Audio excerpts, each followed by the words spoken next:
Juízes capítulo 19. Nós vamos ler agora só o versículo 1, mas deixe sua Bíblia aberta, porque nós vamos ver todo esse capítulo ao longo da nossa exposição de hoje, tá? Diz assim a palavra de Deus. Juízes 19:1. Naquela época não havia rei em Israel. Aconteceu que um levita que vivia nos montes de Efraim, numa região afastada, tomou para si uma concubina que era de Belém de Judá. Até aqui vamos orar nesse momento. Ó Deus, a tua palavra está diante de nós e o Senhor fala com o teu povo por meio da tua palavra. O teu Espírito usa a tua palavra para operar transformações nas nossas vidas. E nós clamamos hoje aqui para que o Senhor faça isso conosco. Abre o nosso coração, abre o nosso entendimento, que possamos receber a tua palavra, porque ela é vida, vida que nós tanto precisamos. Então, opera em nós, em nome de Jesus. Amém.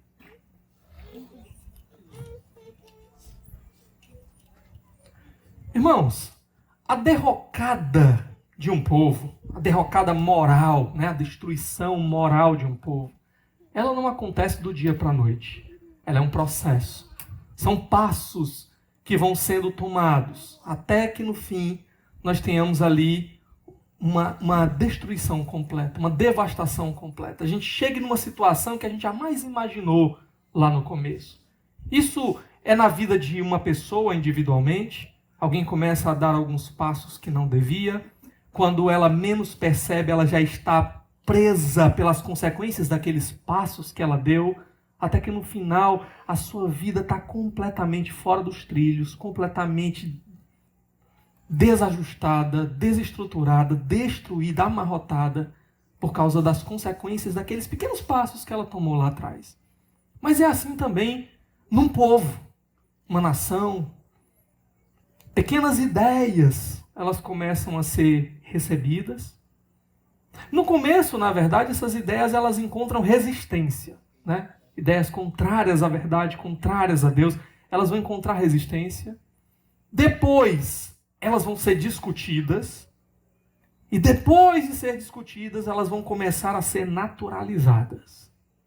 Até que a sociedade, o povo, esteja numa situação que jamais imaginou que um dia chegaria.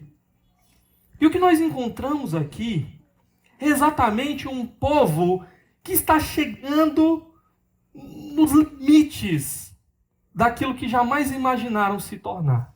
Nós vamos ver isso hoje, tá? A gente precisa lembrar que esse povo que nós vamos ler aqui no capítulo 19 é gente que era parente de quem? Descendente de quem? Abraão, Isaac, Jacó, Moisés. A gente viu no domingo passado um levita que era neto de Moisés. Okay? Então esse povo aqui é o povo que tinha recebido as promessas de Deus, o povo que tinha recebido a lei de Deus, de como eles deveriam viver, de como agradar a Deus. O povo que tinha recebido profetas que chegavam lá e diziam para eles onde eles tinham falhado, diziam para eles para onde eles deveriam ir. Um povo que tinha visto milagres de Deus. Um povo, inclusive, que mesmo depois, quando a gente terminar de ler aqui, a gente vai olhar e a gente vai dizer assim, meu Deus, como é que esse povo aqui, pronto, esse povo, lembrem disso, tá? Esse finalzinho do livro de Juízes, o autor está mostrando para nós como é que era o tipo de povo que viveu durante todo esse tempo de Juízes aqui. Quando a gente leu lá que o povo, o negócio estava ruim, né? Porque os inimigos tinham vindo sobre eles, eles clamavam, meu Deus, me ajuda.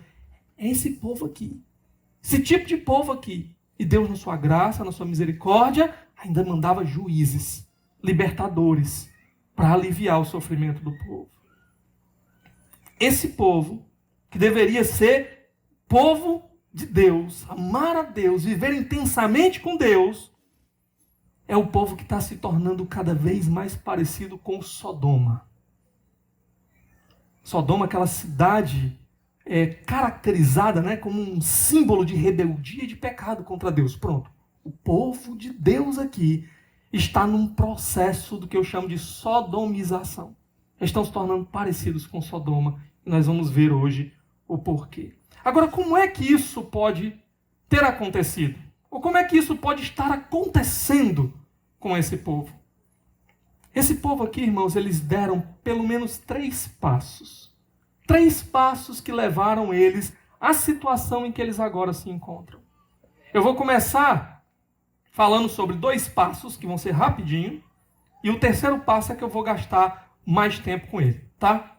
Vamos ver então quais foram os passos que esse povo deu. Primeiro passo, esse povo começou a ignorar a palavra de Deus. Esse povo começou a se afastar da palavra de Deus. Começou a não mais ouvir o que Deus tinha revelado para eles, o que Deus tinha dito para eles. Começou a não ter mais contato com a voz de Deus revelada na sua palavra. Olha aí como é que começa o verso primeiro. Naquela época não havia rei em Israel. A gente já ouviu essa frase antes, não é? Temos visto essa frase se repetir. Naquele tempo, naqueles dias, não havia rei em Israel. Qual era o complemento da frase? A primeira vez que ela foi dita, mais na frente ela vai ser repetida de novo com esse complemento. Naqueles dias não havia rei em Israel e cada um fazia o que parecia bem aos seus próprios olhos. Pronto. É a situação desse povo aqui. Naquele dia não havia reis em Israel. O que a gente vai ver agora, no restante do livro, é eles fazendo o que parece bem aos seus próprios olhos. Eles não estão mais interessados em ouvir o que Deus tem para dizer. A voz de Deus, o que parece bom aos olhos de Deus, que Deus já tinha revelado na palavra, já tinha revelado na lei de Moisés.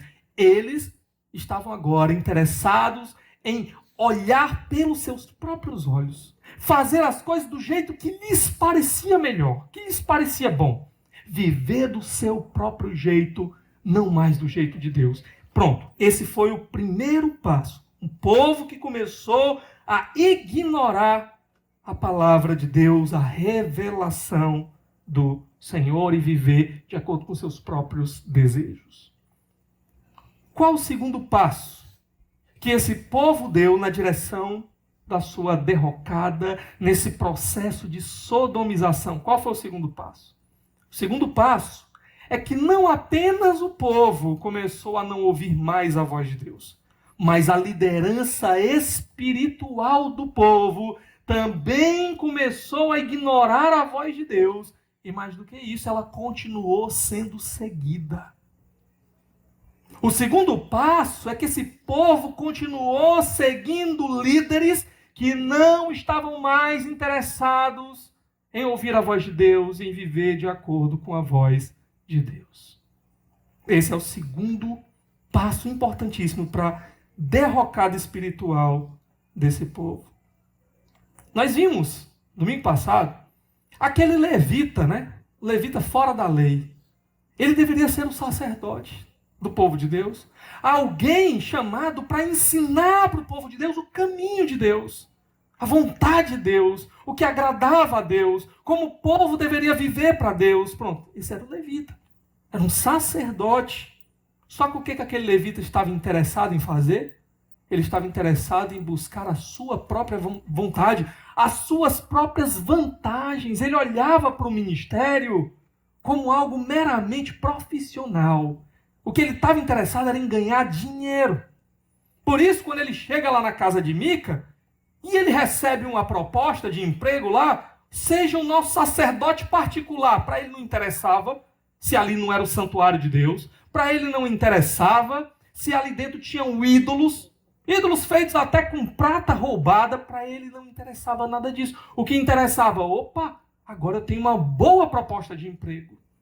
Depois, o que foi que aconteceu com esse levita? Apareceu a tribo de Dan lá. Vocês lembram, né?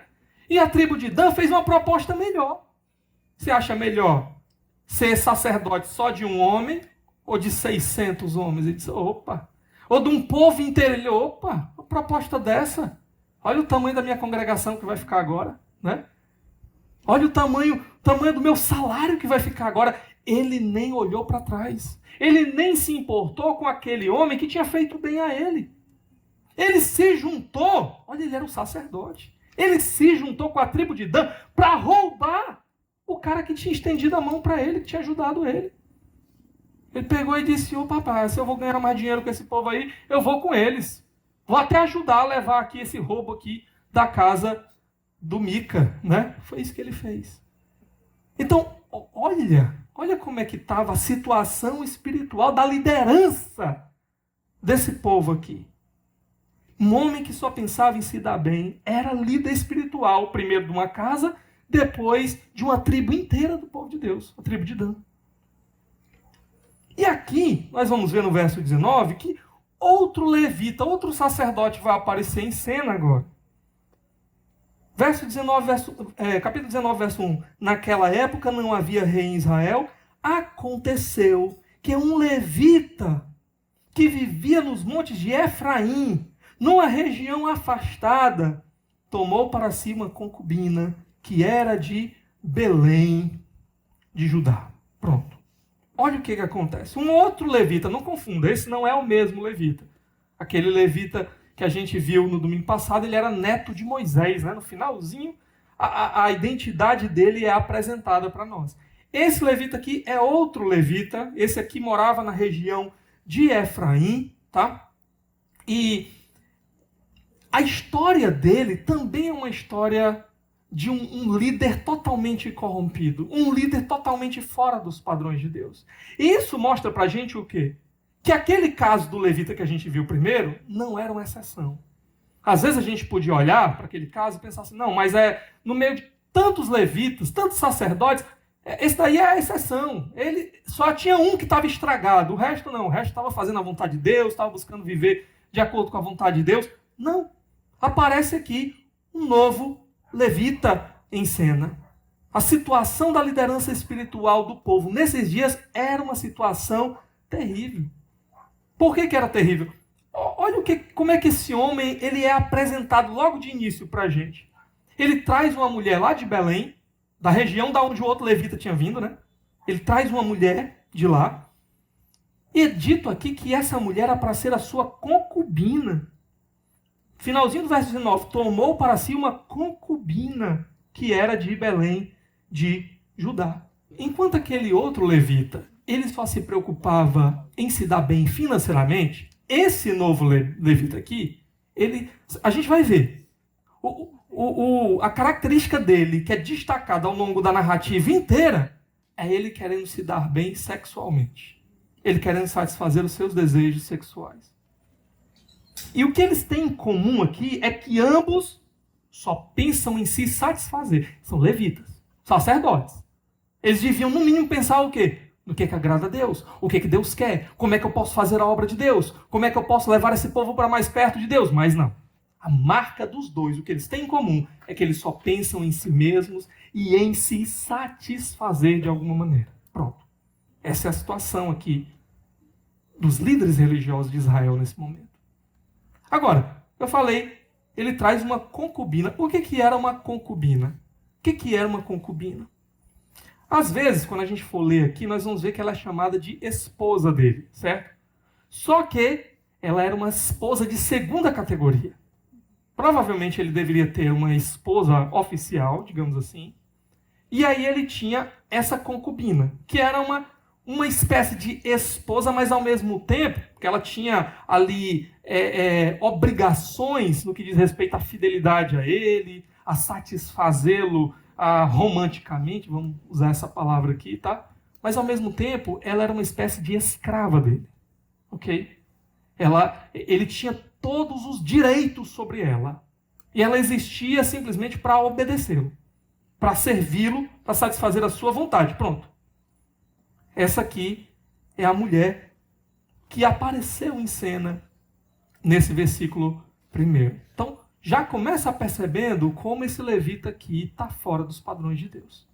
Arrumou uma concubina para si. E olha aí, no verso 2, o que acontece nessa relação, tá?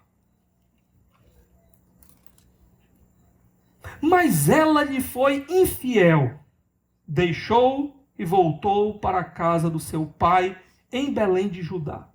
4 meses depois, pausa, ok? Essa mulher, essa concubina, o texto diz que ela foi infiel. Há uma disputa, às vezes, de como entender isso daqui. Alguns entendem que a tradução melhor seria que ela se irou, teve algum problema, um atrito entre eles. Mas a palavra, de fato, o uso mais comum é o uso da infidelidade. Há até um comentarista que entendia que a infidelidade dela teria sido abandoná-lo, teria sido romper aquele compromisso que ela tinha com ele. Mas o fato é que é mais provável realmente que tinha havido algum nível aqui de adultério, né, no caso dessa mulher. O ponto é que essa mulher, ela era basicamente tratada como um objeto nas mãos desse levita. Então, em algum momento, talvez ela não nutria nenhum tipo de sentimento por esse homem, e por isso ela achou que havia aparecido uma oportunidade melhor. Nós não sabemos. O fato é que houve aqui um problema nesse relacionamento e ela achou que seria melhor abandonar aquela situação e voltar para a casa do seu pai, se abrigar na casa do seu pai lá em Belém de Judá. Ela volta para casa. E aí o finalzinho do verso 2 diz que passam-se 4 meses, né? 4 meses até que o quê? Que ele vai decidir ir atrás dela. Que ele vai decidir ir buscá-la, ok? O texto ele não fala para nós quais são as motivações desse levita. Por que depois de 4 meses ele decidiu ir atrás dessa mulher? É provável que ele começou a sentir falta das coisas que ela fazia para ele que o agradavam. Ele deve ter sentido falta de ter os seus prazeres satisfeitos por ela. Deve ter sentido falta de ter ali uma serva a mais na sua casa para fazer outras atividades que ele achava necessário que ela fazia antes de ter ido embora. O fato é que ele olha para essa mulher como uma propriedade, ele está sentindo falta dela e ele vai atrás dela. Mas em todo instante, o que é ressaltado, o que vai ser ressaltado aqui, é que esse homem, ele só está buscando autossatisfação nesse relacionamento aqui. Ele não vai atrás por causa dela em si. Ele vai atrás por causa dele, do que ele quer. E esse homem que deveria ser um sacerdote de Deus, ele em momento algum está interessado com a missão de Deus. Isso nem passa pela cabeça dele, nós vamos ver aqui. Então, o primeiro passo, o povo deixou de ouvir a voz de Deus. O povo abandonou a palavra de Deus. Segundo passo, a liderança espiritual de Israel também. Só que o povo continuou seguindo essa liderança. Ele aqui ainda era um levita. O outro levita lá tinha uma tribo inteira que estava seguindo a sua liderança. Pronto. Esse é o segundo problema. O segundo passo que eles deram.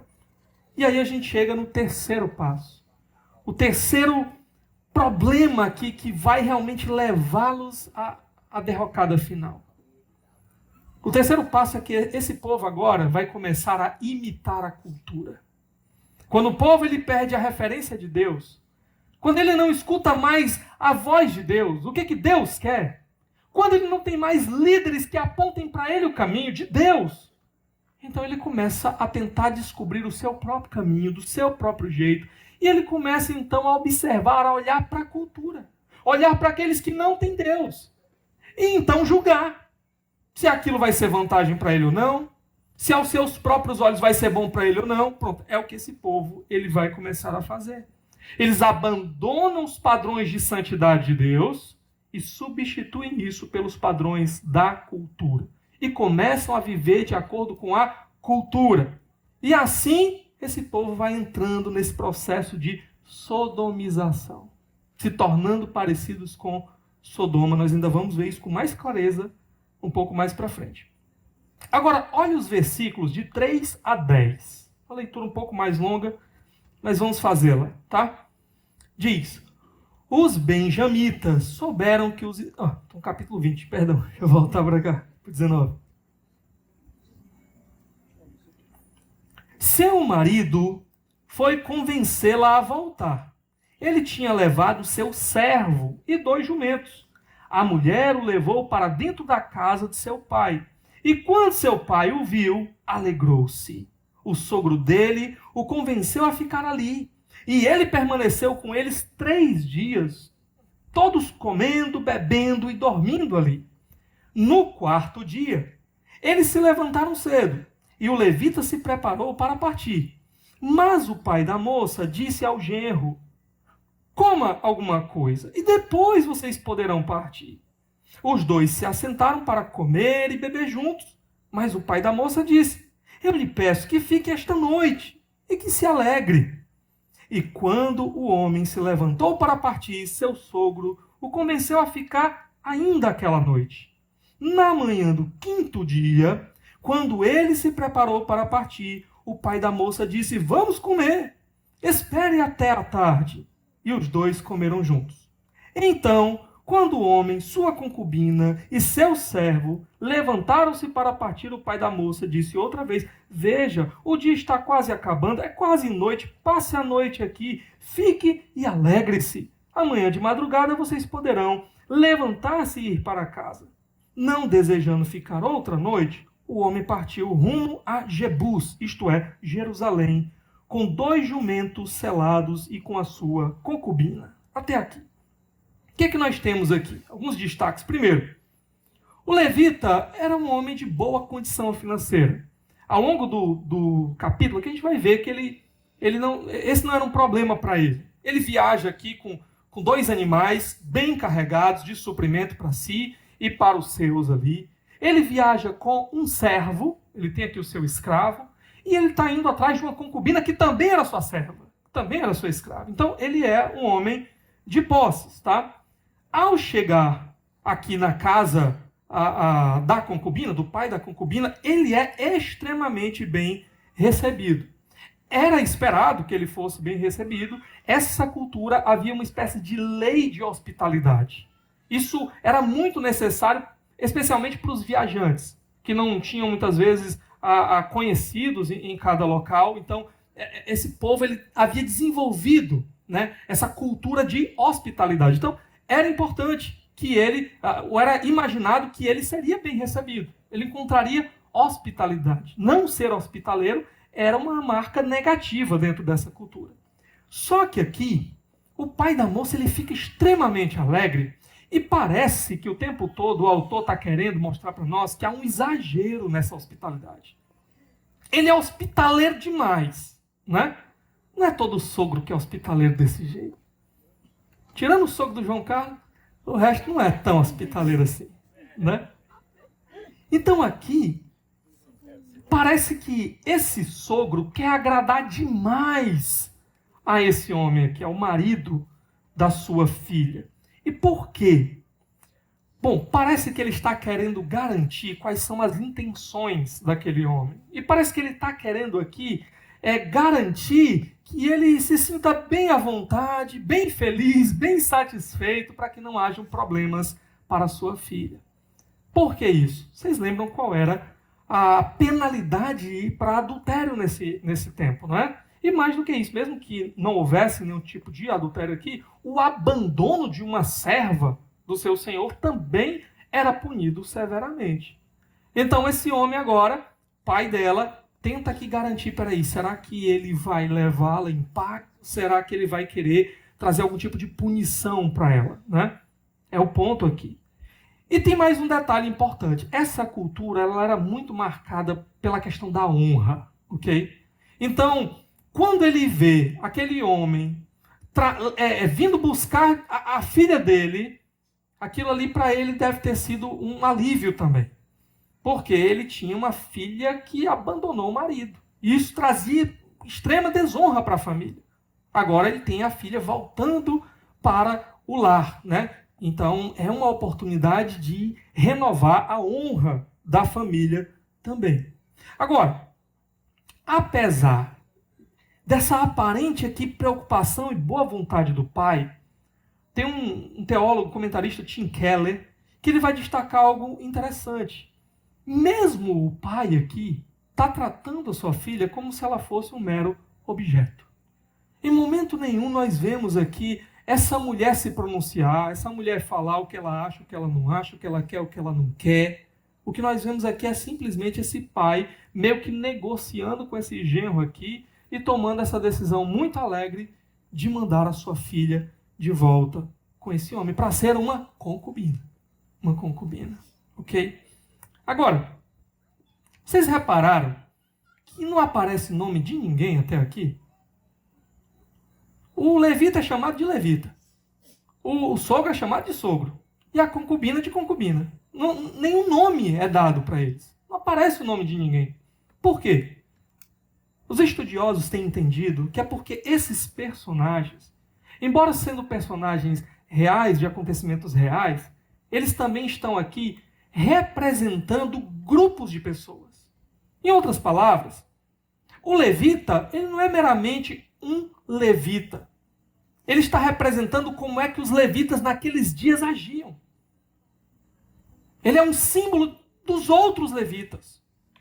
Os sacerdotes nesse tempo agiam assim. Não estavam nem aí para as coisas de Deus. É claro, devia ter alguma exceção lá. Mas no geral, que é isso que ele quer chamar a nossa atenção, era assim que eles lidavam. Estavam mais interessados consigo mesmo, com seus interesses, prontos para quebrar a lei de Deus, para viver de um jeito desagradável a Deus, desde que aquilo lhes trouxesse algum tipo de prazer. Os pais, nesse momento aqui, também representados pelo pai dessa mulher. Era assim que os pais geralmente agiam. E essa mulher, como representante das mulheres no geral, era assim que as mulheres elas eram tratadas. Era nessas circunstâncias que essas mulheres elas viviam. Ponto importantíssimo para nós, tá? O texto está descrevendo como as coisas aconteciam. Mas o texto, ele está dizendo para nós que Deus aprovava estas coisas? Que as coisas deveriam ser assim? O autor já começou no verso 1 dizendo: naqueles dias não havia rei em Israel. Cada um fazia o que parecia bem aos seus próprios olhos. Toda essa história, tudo o que está acontecendo aqui, é Deus dizendo para nós, por meio do autor, está tudo errado. Está tudo errado. Não é assim que eu quero que as coisas aconteçam. Não é assim que deve ser aos meus olhos. Não é assim que me dá prazer. Está tudo errado. Deus está reprovando tudo isso daqui. Ele está alertando para nós que esse povo, eles estão se tornando iguais ao mundo ao seu redor, à cultura ao seu redor, e não iguais ao povo que Deus intentou que eles fossem. Essa história aqui, irmãos, capítulo 19, ela vai ser mencionada depois pelo profeta Oséias como uma mancha na história de Israel, como algo reprovado por Deus. Deixa eu mostrar para vocês aqui, Oséias capítulo 9, verso 9. Se você puder, abra comigo. Oséias 9, 9 diz assim: eles mergulharam na corrupção, como nos dias de Gibeá. A gente vai já ver aqui Gibeá aparecendo em cena, tá? Deus se lembrará de sua iniquidade e os castigará por seus pecados. Esse povo que Oséias está denunciando, ele está comparando com esse povo aqui de Juízes 19. Ele está dizendo, eles mergulharam na corrupção como esse povo. Esse povo está sendo como se fosse um símbolo do que é um povo corrupto. Um povo que está vivendo completamente contrário à vontade de Deus. Uma mancha na história de Israel é esse povo aqui de Gibeá. Olha aí no capítulo 10, verso 10 de Oséias. Ele vai dizer assim: desde os dias de Gibeá, você pecou, ó Israel, e permaneceu assim. Acaso a guerra não os alcançou em Gibeá por causa dos malfeitores? A gente vai ver que o capítulo 20, próxima mensagem, vai começar exatamente com uma guerra. É a consequência do tipo de vida que esse povo está levando aqui. Deus reprova esse povo. Deus reprova as atitudes deles. Reprova a maneira como eles estão vivendo. Eles são uma vergonha para Israel. E vão ser julgados por Deus. A gente vai ver que Deus já vai começar mostrando aqui quão terrível é esse povo. Com mais clareza ainda. Ok? Mas enfim. O levita decidiu partir. Né? No quinto dia, o sogro ainda convenceu ele a ficar para o almoço. mas depois ele disse, não, tenho que partir. Pegou ali a sua concubina, pegou ali o seu servo, pegou os seus animais carregados e partiu. Porém, o horário já não era dos melhores para viajar. E uma decisão vai ter que ser tomada. Olha comigo os versos 11 a 13.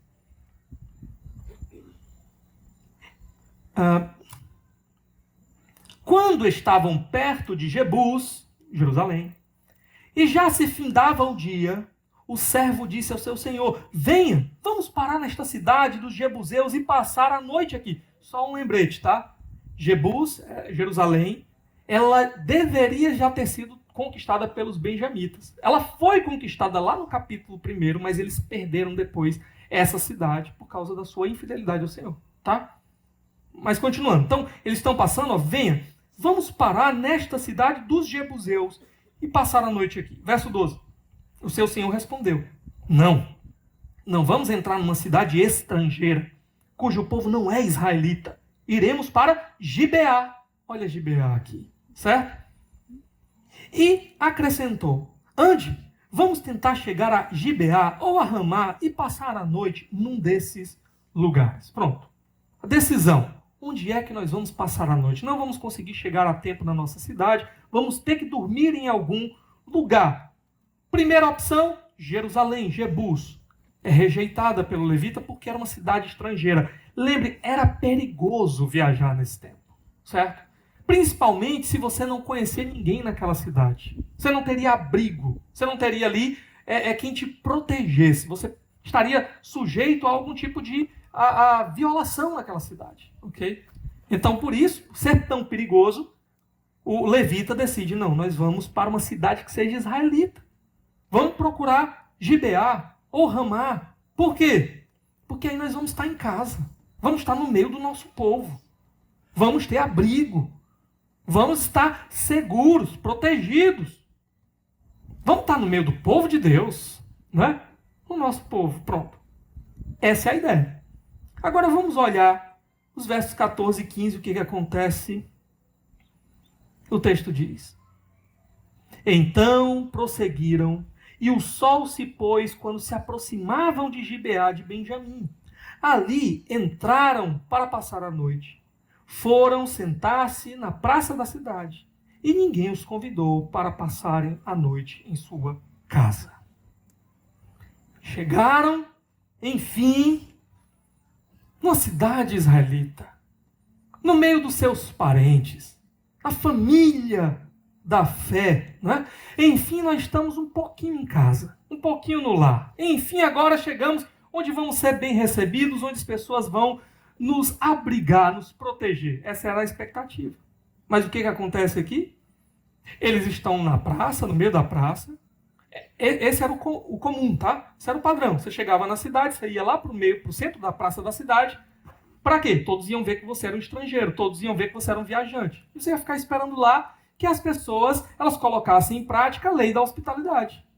Poxa, aqui principalmente, eu sou israelita, estou no meio dos israelitas, então o povo vai me chamar pelo menos para dormir na casa deles. Só que o que acontece aqui? Ninguém oferece hospitalidade para ele. Ninguém. Há um contraste, enquanto que o sogro dele exagerou na hospitalidade, aqui em Gibeá os benjamitas o ignoram completamente. Isso já é um detalhe importante para nós, porque essa falta de hospitalidade, ela mostra que tem algo errado acontecendo com essa cidade. Tem algo errado acontecendo com esse povo aqui. O autor quer que a gente pense assim, olha como é que o povo de Deus está tratando o seu próprio povo. Se esse povo aqui não é capaz de ser hospitaleiro, nem mesmo com um homem como esse levita, sacerdote, e com posses, com recursos, será que esse povo está se preocupando em cumprir a expectativa de Deus, de que o povo de Israel deveria ser hospitaleiro, deveria cuidar daqueles que não têm condições de cuidar de si mesmo? Como o órfão, a viúva, os estrangeiros. Deus até disse, né? Porque vocês foram estrangeiros no Egito, foram escravos no Egito. Vocês têm então que cuidar dos estrangeiros que estiverem no meio de vocês. Se esse povo aqui não está mostrando hospitalidade nem para esse levita com boa condição, muito menos esse povo deve estar mostrando hospitalidade para pessoas em situação de vulnerabilidade. Mas a cena, então, ela vai mudar. Olha aí os versos de 16 a 21. Ele diz assim: naquela noite, um homem idoso, procedente dos montes de Efraim. Então, essa cidade era benjamita, mas esse homem ele era efraimita, certo? E que estava morando em Gibeá. Os homens do lugar eram benjamitas, mais uma vez na explicação. Voltava de seu trabalho no campo, quando viu o viajante na praça da cidade. O homem idoso perguntou: para onde você está indo? De onde vem? Ele respondeu: estamos de viagem, indo de Belém de Judá para uma região afastada, nos montes de Efraim, onde moro. Fui a Belém de Judá e agora estou indo ao santuário do Senhor. Mas aqui ninguém me recebeu em casa.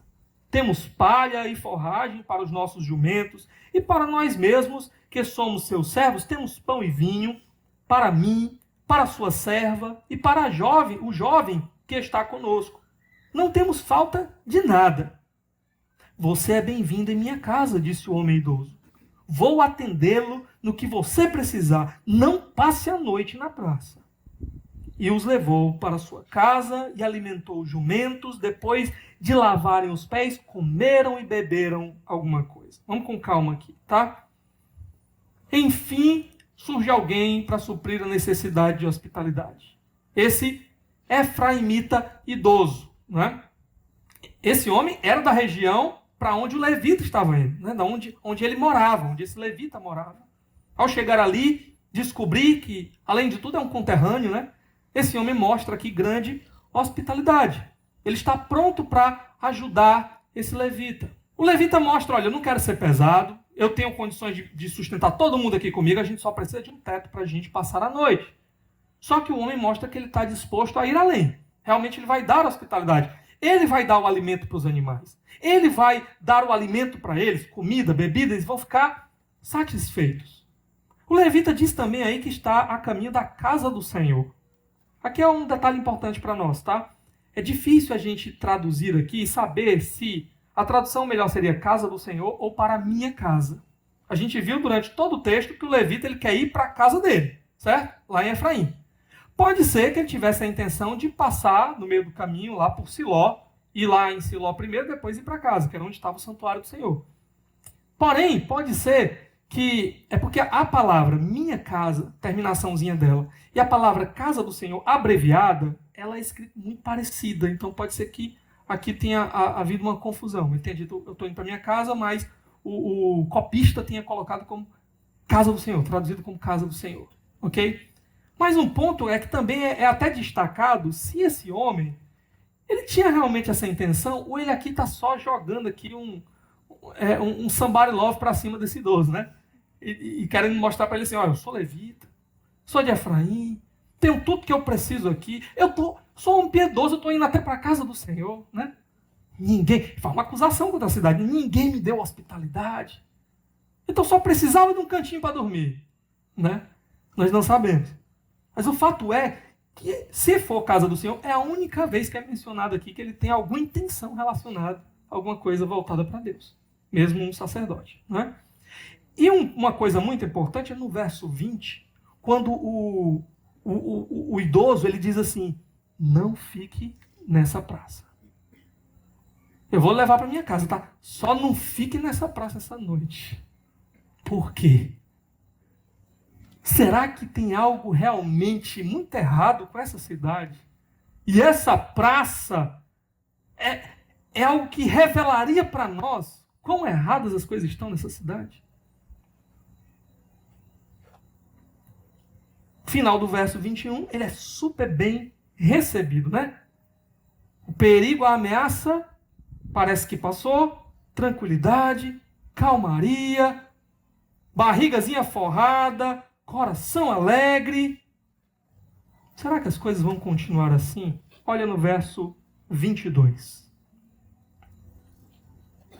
Quando estavam entretidos alguns vadios da cidade cercaram a casa. Esmurrando a porta, gritaram para o homem idoso, dono da casa: traga para fora o homem que entrou em sua casa, para que tenhamos relações com ele.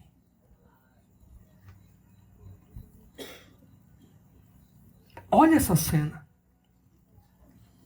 Os caras chegaram lá, não foi? Tem alguém aí, né? Esmurrando a porta, forçando a porta. E eles gritam, então, sua exigência. Né? Eles são descritos como alguns homens vadios. Mas a ideia é que eram homens perversos daquela cidade. Estavam esperando a noite chegar para ir em busca da sua perversidade. Eles chegam lá e fazem essa exigência: tragam esse homem para fora. Por quê? Nós queremos ter relação com ele. Irmãos, o que lembra essa cena aqui? Se você já tem lido a Bíblia, o que vem à sua mente diante dessa cena? Sodoma. É por isso que eu estou dizendo para vocês, tema da mensagem: a sodomização do povo de Deus. Aqui nós estamos numa tribo de Israel, Benjamim. E não tem diferença nenhuma entre Benjamim e Sodoma. Olha o nível de perversidade que esse povo chegou. Olha o nível de pecado desse povo que se diz povo de Deus aqui. Olha o nível a que eles desceram. O efraimita idoso, ele é como Ló. Alguém que está morando numa cidade que não é a sua e que recebe bem os viajantes. A diferença é que Ló, ele recebe anjos, né? Aqui esse efraimita recebe o levita junto com os seus viajantes. Mas o povo de Efraim, claro que não era cada indivíduo, né, de Efraim não, de Benjamim, né, não era cada indivíduo, mas esse grupo aqui que aparece, eles são a exata expressão de Sodoma. Eles querem abusar desse viajante aqui. E essa proposta aqui não é meramente por uma satisfação sexual, tá? Eles querem abusar dele porque essa era uma maneira de impor a sua autoridade. Eles estariam desonrando ele, envergonhando ele completamente, subjugando ele completamente, mostrando ali a sua força e o seu poder. É isso que eles querem fazer com esse homem. Olha no que o povo de Deus está se transformando aqui, por abandonar Deus e por se misturar com a cultura. O que nós vamos ter daqui em diante são os resultados daqueles passos que eles deram. Abandonaram a palavra de Deus, seguiram líderes que também abandonaram a palavra de Deus, e agora imitaram a cultura a ponto de chegar no pior que a cultura tinha para oferecer: Sodoma. É isso que esse povo está fazendo aqui. Deixa eu dizer uma coisa para vocês. Tem alguns estudiosos bíblicos, eles têm apresentado um paradigma muito interessante para nós. É o paradigma da ordem, não ordem e desordem. Isso vem desde a criação. Você pega ali no começo, né, no princípio, Deus criou os céus e a terra era sem forma e vazia, o Espírito Santo pairava sobre as águas. Qual é a imagem ali? A imagem de algo realmente sem forma. É uma imagem de não ordem. As coisas não estão ordenadas ainda, não estão funcionando ainda. Como se fosse um aglomerado de água ali, sem forma.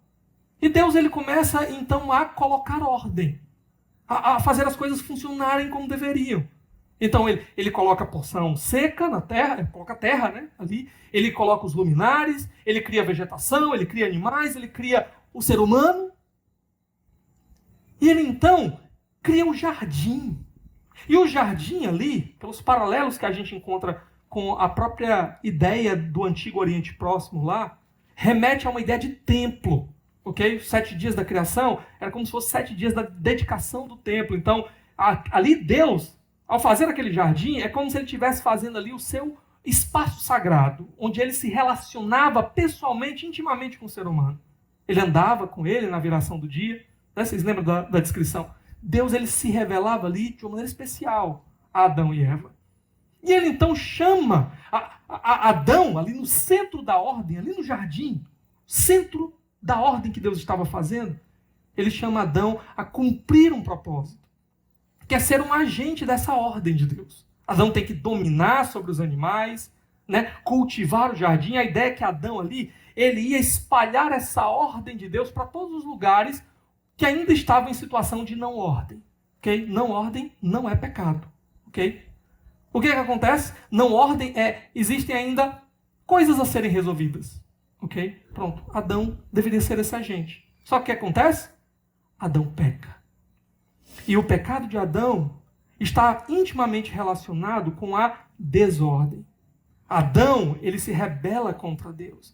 Ele estabelece um novo centro da ordem. O centro da ordem não é mais Deus.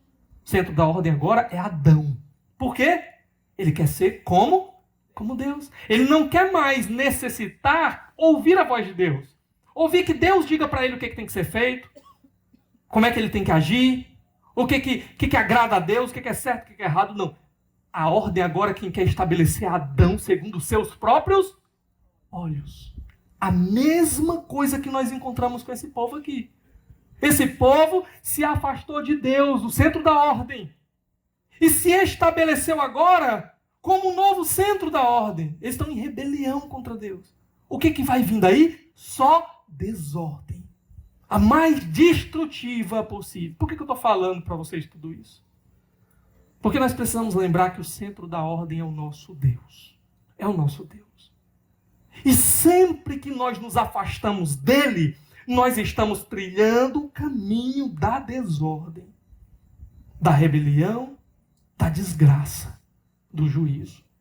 Fazendo o que é bom aos nossos próprios olhos, nos colocando como centro da ordem, achamos que vamos colher coisas boas, quando na verdade nós vamos colher destruição. Destruição. É muito importante falar isso aqui para vocês, porque é o que nós vemos hoje em muitas igrejas. Por que as coisas estão uma bagunça, um mau testemunho terrível? Por que um povo parece que está entrando nesse processo de sodomização mais parecido com o mundo do que parecido com Deus? Porque se afastaram do centro da ordem. Começaram com as suas próprias ideias, dizer como é que as coisas têm que ser. Ao invés de procurar o que Deus disse, o que Deus quer, começam a dizer assim, peraí, o que eu quero? Deixa eu inventar aqui o que eu acho que é melhor. O que me parece bom? Olha, a partir de hoje nós vamos fazer desse jeito aqui. Mas peraí, tem base bíblica para isso? Não interessa. Interessa é que vai dar certo. Estou vendo que lá, no lugar tal dá certo, no outro lugar tal dá certo, no mundo dá certo. Começam a imitar modelos do mundo. É por isso que tem hoje muitas igrejas que parecem mais empresas do que igreja. Estão imitando que modelo? É Deus? Não. Estão procurando o que dá certo aí. Outros modelos que não a palavra de Deus. Eles deixaram o centro da ordem. O que vai acontecer? Desordem. Desgraça. Assim é no nosso mundo.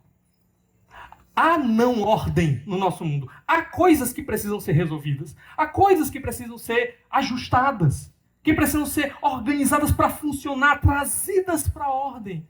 Mas o que a gente faz? A gente vai procurar qual é a palavra de Deus, a vontade de Deus? Não. Nós vamos procurar as especulações dos homens. E vamos seguir os conselhos dos ímpios. Esperando que as coisas vão dar certo. Não vão dar certo. Porque o centro da ordem é Deus, a gente tem que correr para Deus. Para Deus. E eu não posso deixar de falar.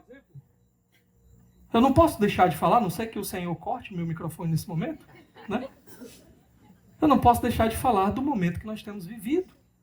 Estamos aí nos aproximando do segundo turno da eleição. E o que eu tenho visto é que o centro da ordem tem saído de Deus e sido colocado em outro canto.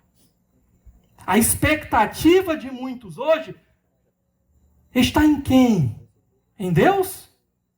Está em que um homem que assumir, seja lá quem for dos dois, que ele então vai levar o país para a ordem. Não vai.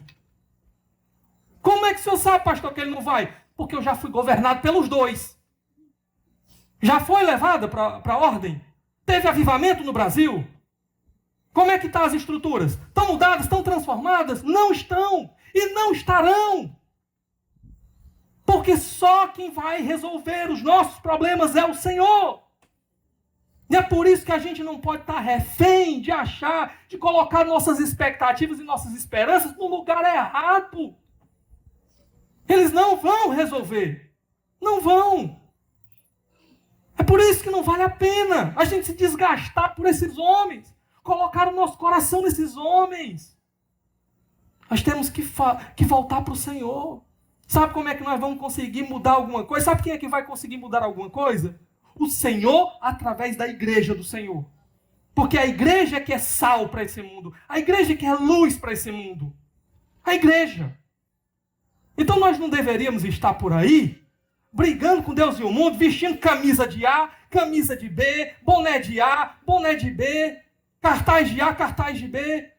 A gente deveria estar por aí, era com a camisa de Jesus. Só Jesus salva. Só Jesus é o rei. Só Ele vai resolver. Quando a igreja então começar a viver realmente como igreja, como crente mesmo, a igreja que vai operar as transformações. A igreja que vai mostrar para o mundo o que é ser um cidadão de verdade, cidadão do reino de Deus. O que é uma família voltada para Deus. É a igreja que vai mostrar. É a igreja que vai mostrar como é que a gente pode mudar alguma coisa, não porque a gente está interessado em receber alguma coisa, mas é porque nós somos agentes do reino de Deus, de transformação nesse mundo. A igreja, como voz profética que vai, ao invés de ficar elogiando político, que vai ficar denunciando quando eles quiserem usurpar um papel que é só do Senhor. Que vai se levantar e vai dizer, nós não aceitamos isso daí. Isso daí é contrário ao Senhor. O problema é que nós temos sucumbido diante de tudo isso daí. Não estamos seguindo o centro da ordem. Não estamos nos voltando para o centro da ordem. Precisamos corrigir a nossa rota e nos colocar de novo no centro da ordem. Buscar a Deus, clamar ao Senhor e viver do jeito que Deus quer que a gente viva, independente de quem vai estar aí. Não estou dizendo que não é importante a gente avaliar, ver o que sei lá, está mais de acordo com os nossos princípios, o que pode ser menos ruim dentre duas coisas ruins, né? Sim, você pode fazer o seu papel de cidadão, o que eu estou lhe chamando é não colocar sua confiança nisso, não depositar sua esperança nisso, e nem se agarrar a isso. É o Senhor que é o centro da ordem. Para Ele que a gente tem que correr. Para Ele que a gente tem que nos voltar como igreja do Senhor. O que esse povo aqui está fazendo é o quê? Não havia rei em Israel.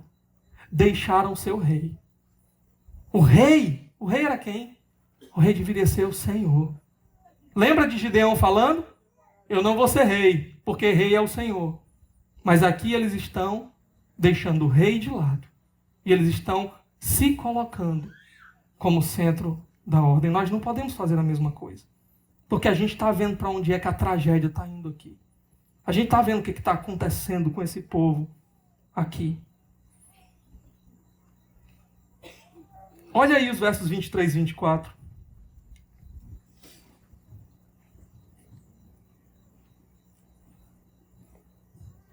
O dono da casa saiu e lhes disse: não sejam tão perversos, meus amigos. Já que esse homem é meu hóspede, não cometa essa loucura. Só um momento. Ele está fazendo igual a Ló, não é? E ele está chamando a atenção deles. Gente, isso é uma loucura que vocês estão querendo fazer com o meu hóspede. Eu estou cumprindo aqui o meu papel, a minha lei como hospitaleiro, e vocês estão querendo desonrá-lo, destruí-lo. Não faça essa loucura. Verso 24. Vejam, aqui está minha filha virgem e a concubina do meu hóspede. Eu as trarei para vocês e vocês poderão usá-las e fazer com elas o que quiserem. Mas nada façam com esse homem, não cometam tal loucura.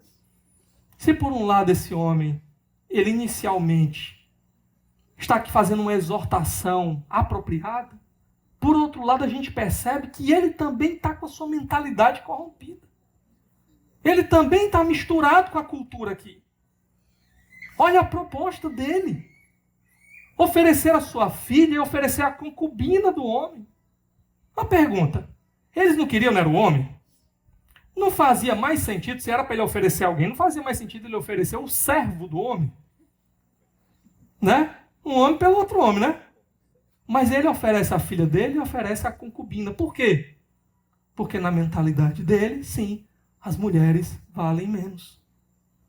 As mulheres valem menos. E Deus está dizendo o quê? Ele está querendo que nós entendamos o quê? Olha como esse povo está longe dos meus princípios, dos meus propósitos. Olha como a mentalidade desse povo está longe de mim. Tem gente que vai olhar e vai dizer assim, a Bíblia é machista, né? Deus dizendo o contrário para nós aqui. Ele está retratando essa cena para dizer para nós, está tudo errado. Eu não penso assim. Eu não desejo assim. Nunca quis que o meu povo se transformasse nisso, em Sodoma aqui.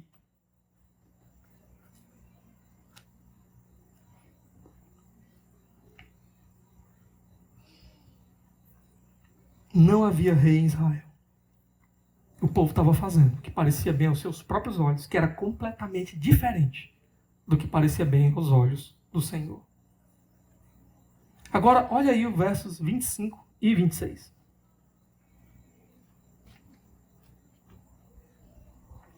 Mas os homens não quiseram ouvi-lo. Então o levita mandou a sua concubina para fora, e eles a violentaram e abusaram dela a noite toda. Ao alvorecer, a deixaram. Ao romper do dia, a mulher voltou para a casa onde o seu senhor estava hospedado. Caiu junto à porta e ali ficou até o dia clarear. Aqui nós temos a cena mais bizarra e horrorosa dessa narrativa. O autor ele está indo devagar aqui porque ele quer produzir em nós realmente um senso de repulsa diante de tudo isso. Da gente olhar para isso e a gente ficar indignado. E a gente olhar para isso, imaginar o terror que essa mulher sentiu uma noite inteira sendo abusada por aqueles homens, por aquele grupo de homens. Um povo absolutamente sodomizado. O povo que deveria ser o povo de Deus, que deveria dar abrigo e proteção aqui. É o povo que está aqui violentando essa mulher. E a cena é muito bizarra porque é o seu próprio marido. O texto a gente lê rápido aqui, mas a ideia é de que provavelmente naquele momento em que ele ouviu o senhor efraimita lá fora, conversando com os homens e dizendo, eu vou dar a minha esposa, ou a minha filha virgem e a concubina dele aqui. Na hora que ele ouviu aquilo e viu que eles não estavam dispostos a negociar, ele pegou ela pelo braço, puxou aqui pela porta, tirou o senhor do meio, jogou ela, voltou e fechou. Quando eles se viram diante daquela situação, perceberam talvez a beleza da mulher, não sei. Eles então acharam que a oferta era boa. Foram dali satisfeitos fazer o mal com aquela mulher. E no raiar do dia, já sem forças, aquela mulher, ela vai para o único lugar que ela poderia encontrar ali algum tipo de abrigo. Ela luta para chegar em casa.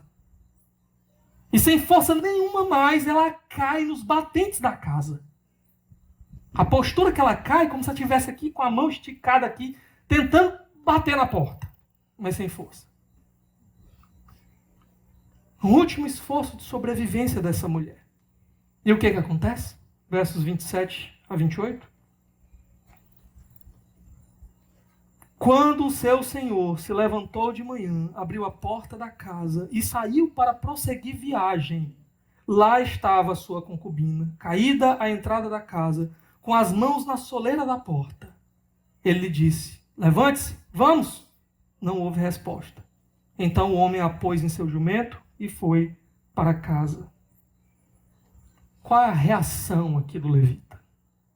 Primeiro, ele não é chamado mais de marido. Ele é chamado de o seu senhor. O seu senhor.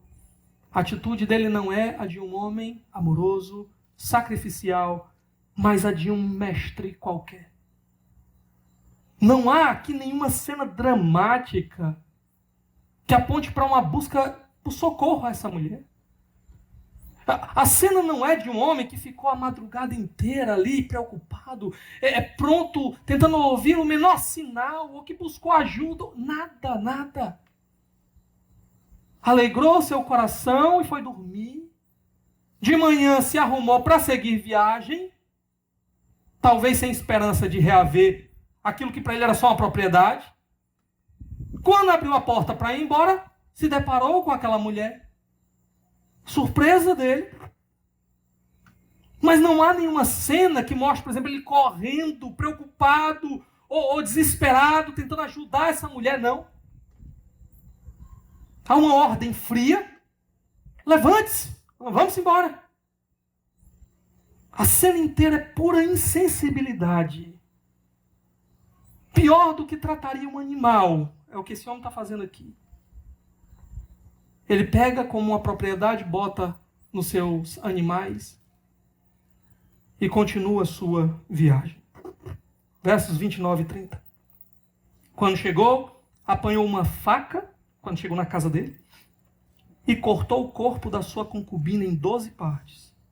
E as enviou a todas as regiões de Israel. Todos os que viram isso disseram, nunca se viu nem se fez uma coisa dessas desde o dia em que os israelitas saíram do Egito. Pasmem, reflitam, digam o que se deve fazer. Essa cena, essa conclusão bizarra em que ele esquarteja essa mulher, envia as partes lá, 12 partes, né, como se fossem as 12 tribos de Israel. Ele está buscando aqui o apoio do restante do povo para fazer algo que ele sozinho não conseguia, que era lutar contra aqueles homens. Era punir aqueles homens que fizeram tal perversidade. Mas a grande questão aqui é que ele consegue o apoio. Esse povo aqui ficou. O que nós vamos fazer agora diante disso? Nunca se fez isso. Nós vamos ver a continuação na semana que vem, na outra, tá? Ou na outra. Mas o fato é que o que tudo indica, esse levita, ele não está fazendo isso por amor. Ele está fazendo isso somente por sede de vingança. Ele perdeu uma propriedade. Algo que lhe trazia satisfação foi tirado dele. E ele quer vingança. Ele quer punição. Ele quer algum tipo de restituição, de restauração. O que a gente aprende com tudo isso aqui? Primeiramente, homens são chamados por Deus e dotados por Deus para serem protetores. Protetores é o nosso papel. Eram os homens que eram desafiados para ir à guerra, defender o país. São os homens que são chamados para defender a sua casa. São líderes sacrificiais. Eles devem se sacrificar pela proteção, pela segurança, pelo bem-estar da sua casa, da sua família. Mas quando homens só olham para si, quando homens só pensam em se autossatisfazer, eles vão usar e vão se tornar os tiranos e abusadores das mulheres. É uma vergonha quando homens usam mulheres como escudos, como esse levita fez. Quando maltratam mulheres como esses homens fizeram. Quando sacrificam mulheres pelo seu próprio bem-estar. Nós, homens, somos chamados para nos sacrificar pelo bem-estar daquelas que foram confiadas sob a nossa responsabilidade. Esses homens fizeram tudo isso com essa mulher. Até aqui eles estão aparentemente impunes. Mas deixa eu dizer uma coisa para você. Há mulheres que têm pai. E que têm um pai diferente do pai dessa mulher aqui. Há mulheres que encontraram Deus como seu pai. E Deus será o seu protetor. E Deus não tolerará aquilo que é feito com as suas filhas. Esse capítulo é pesado. Abuso, violência, assassinato, atrocidade total. Não havia rei. Mas há um rei hoje. Esse rei virá. Virá como um pai que ama os seus filhos, ama as suas filhas. E virá com cetro de ferro, com a mão pesada. Ele virá para pisar muitos homens, como se fosse um lagar de uva. As suas vestes ficarão sujas de sangue. É a descrição de Apocalipse. Porque ele virá para fazer justiça. O sangue dessas mulheres abusadas não ficará impune. Nós, como igreja, não podemos tolerar isso. Nós, como igreja, devemos levantar a nossa voz contra isso. E as nossas mãos em favor daquelas que sofrem. Mas mesmo quando o mundo falha e quando a igreja falha, o Senhor não falhará. Ele virá para punir todo o mal. Ele virá para punir todo abuso e violência e pecado.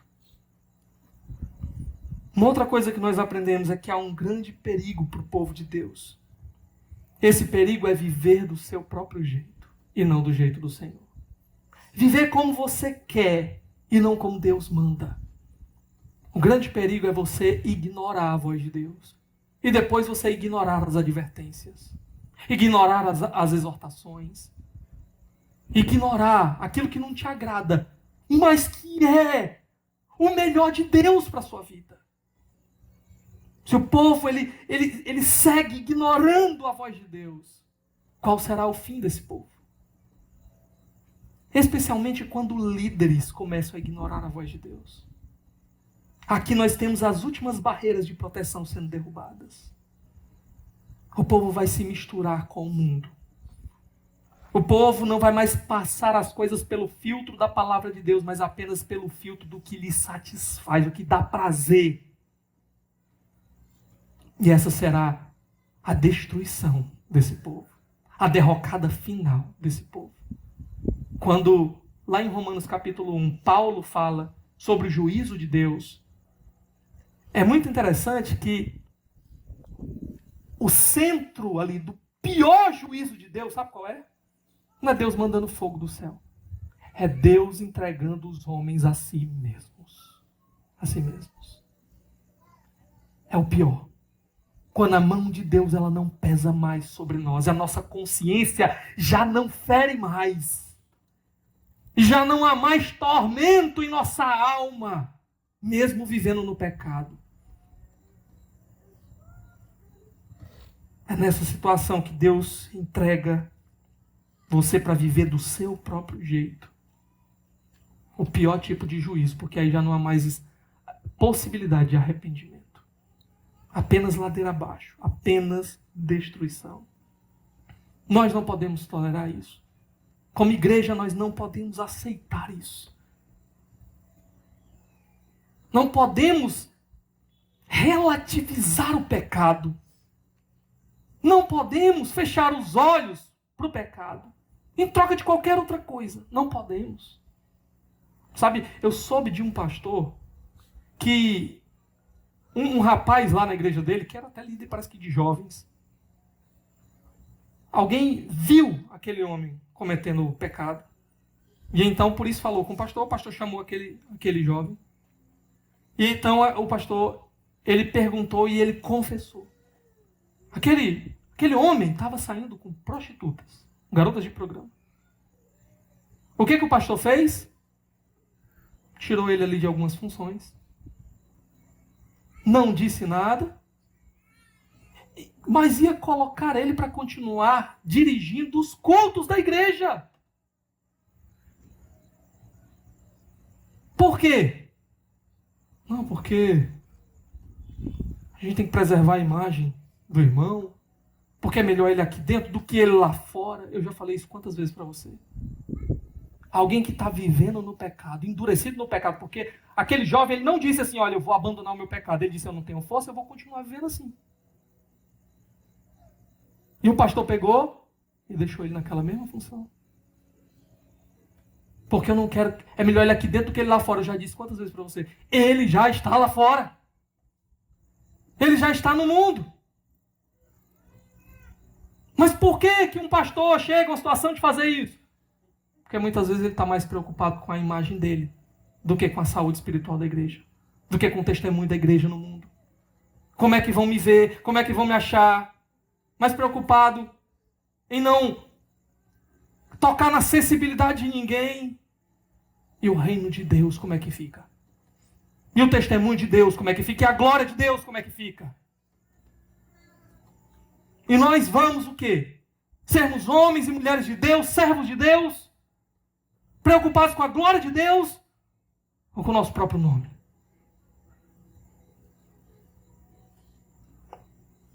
Nós não podemos tolerar que o nosso povo continue vivendo no pecado e dando passos na direção de se tornar um povo como esse aqui. Nós não podemos tolerar isso. Nós temos que guardar uns aos outros, guardar a igreja. O que nós estamos fazendo aqui quando nós nos juntamos? Por que nós nos juntamos? Por que nos tornamos membros da igreja? O que nós estamos fazendo? O que nós queremos? A gente quer ter um número grande de pessoas aqui, é isso? A gente quer ter um prédio bonito aqui, é isso? A gente quer ter uma arrecadação boa para a gente poder comprar equipamentos melhores, é isso? A que custo? A custo de nos tornarmos uma Sodoma? Porque nós não lidamos com o pecado, não tratamos com o pecado? Assim como esse povo aqui não tratou do seu pecado, não foi lidado. Os líderes lá estavam mergulhados no pecado ao invés de estarem exortando esse povo contra o pecado.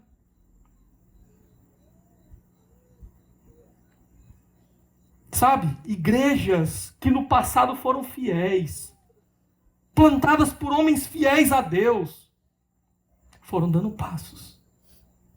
Foram recebendo as pressões da cultura e foram abrindo as portas.